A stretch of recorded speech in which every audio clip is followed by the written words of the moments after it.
Man, get up here in the Zoloft to get your head right. Hi there, and welcome to the Zoloft. Michael Reed of Van Buren is suspect of knocking over a statue of the Ten Commandments.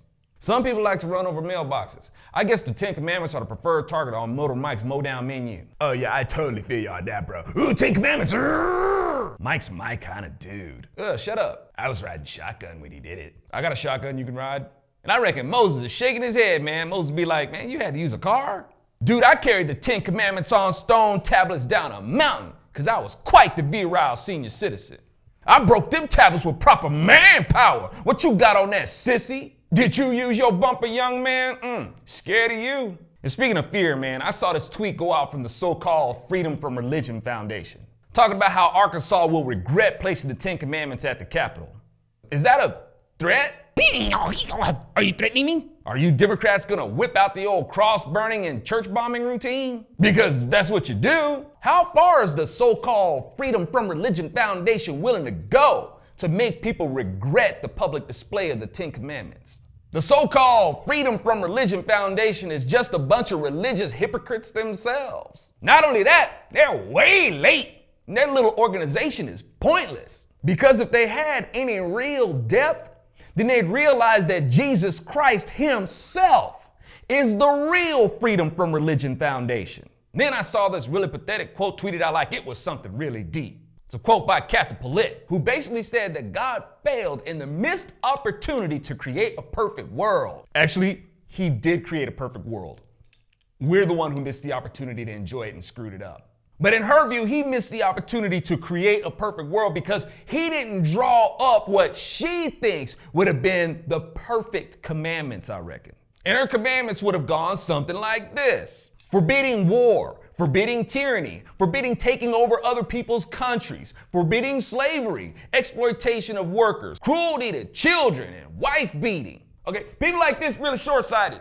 First up, you'd have to be willing to obey God if he were to render these statutes you propose. But that aside for a moment, let's examine these commandments according to Catha. Forbid war. Okay, Catha, that's a deeply flawed commandment. Because if you're going to make it a law that war is forbidden, then you have to understand that laws have to be enforced. Which means that the only way you can enforce a no war policy is with war. If you don't want war, then that means that what you do want is for people to all think alike. Or, moreover, you want all people to think like you. And if you don't want war, then you're gonna have to force people to think like you. Which totally exposes the flawed and contrary view of the so-called politically correct ideal and unveils it as tyranny, you hypocrite. This is why God didn't make it an explicit commandment to not war, because he's smarter than you. But there is another way to actually avoid war. If you weren't so blind with hatred for God, you'd see it. You don't need this one explicit commandment that says thou shalt not war, because the 10 Commandments itself is the preventative formula against war as fulfilled in Jesus Christ. Then she goes on to say her perfect commands would be to not take over other people's countries. And her commandments would forbid slavery. Isn't she so nice? Dang it, have you actually read the 10 Commandments? Look here, God already addressed that. Take over another country. What, you mean steal their land? Didn't God already say thou shalt not steal? Slavery? What, you mean steal another person's liberty? God already addressed that. That thou shalt not steal thing seems to go over your head.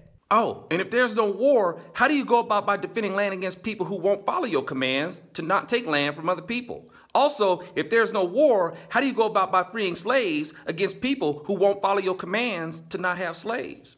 And the penalty for treating others oppressively in your land is that God will have that land taken from them. If you oppress people in your land, God will make you a spoil of war to the war party he sends against you as a punishment for your oppression. God punishes oppression. Oppression has to be punished. This is an example of how God punishes thieves of liberty. There's a little thing called getting a dose of your own poison.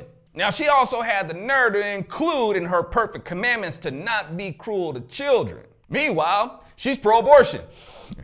Having a kid ripped apart in the womb is pretty dang cruel itself, you hypocrite. And God had nations destroyed for being cruel to children. I guess you missed how God dealt with the Egyptians for tossing little Hebrew children in the river to be crocodile snacks. Oh, and her perfect commandments also include not beating women. This commandment has already been addressed. I am the Lord your God who brings you up out of Egypt. Meaning, I am the God who liberates you from oppression, which means that it is the law that men and women are supposed to be free of oppression.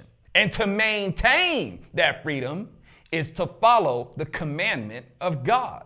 If you position anything before God, you will sabotage the state of liberty. God says that he created man and woman in his image. That's like the first thing he says about us, which means that we're supposed to treat each other as good as we would treat ourselves because we are made in the image of God.